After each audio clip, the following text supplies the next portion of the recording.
Hey folks, welcome back to another video. Today we're looking at question 442, find all duplicates in an array. So basically, given an array, we need to figure out what the duplicate numbers are. There are a few unique things about this array that's given to us. There are only elements that are within the array are only from 1 to n inclusive.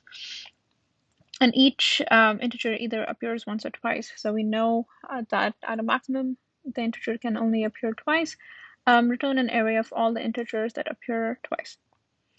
Seems simple enough, but the constraints on the solution is that the algorithm needs to run within O of n time and use only constant extra space, as in like you're not really allowed to create any new data structures. So for example, like a hash map would be beneficial here, but it says you're only allowed to use constant extra space. So how would we go about solving this? The way we'll be solving this problem is by looking at a given element. And once we have an element, we'll look at that index. So for example, in this array, we have 4 to start off with. And when we're iterating through the array, the first element that we come across is 4. So we will go to the 4th index, assuming that this array starts with like the first index, not the 0th index. And we'll mark this element as negative. So I know there is no direct relation between the elements themselves, but the relationship that we're trying to create is the element and the index of that array, since all of the elements within the array will always be between 1 and n. So when we change the numbers to be negative, we know that we've seen them once. So anytime we come across a new element, we check that index. And if it is negative, that means we have seen that before, and we'll just add that to the resulting array. So let's get started.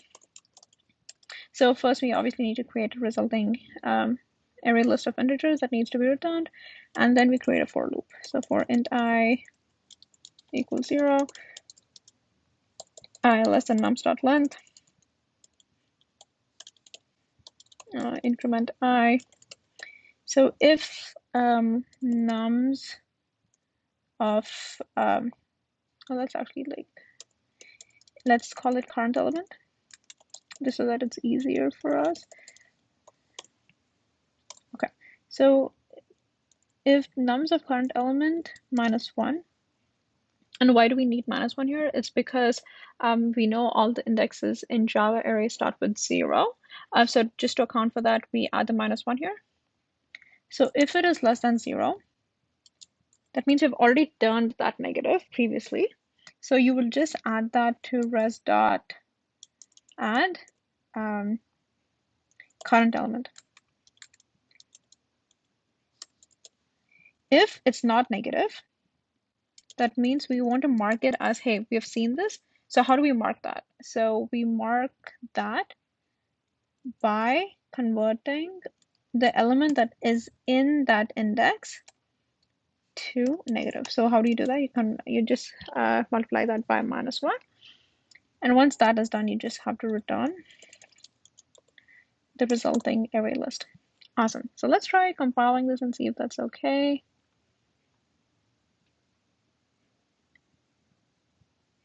Nums of current element -1. Huh.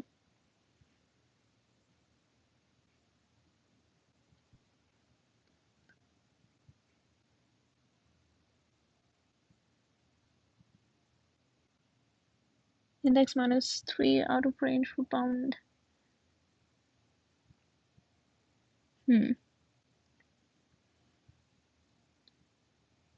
So this is the element that we care about.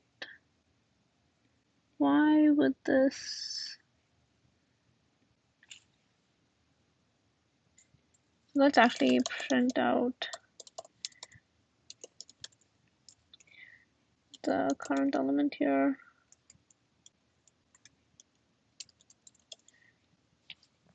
All right, okay, let's try again.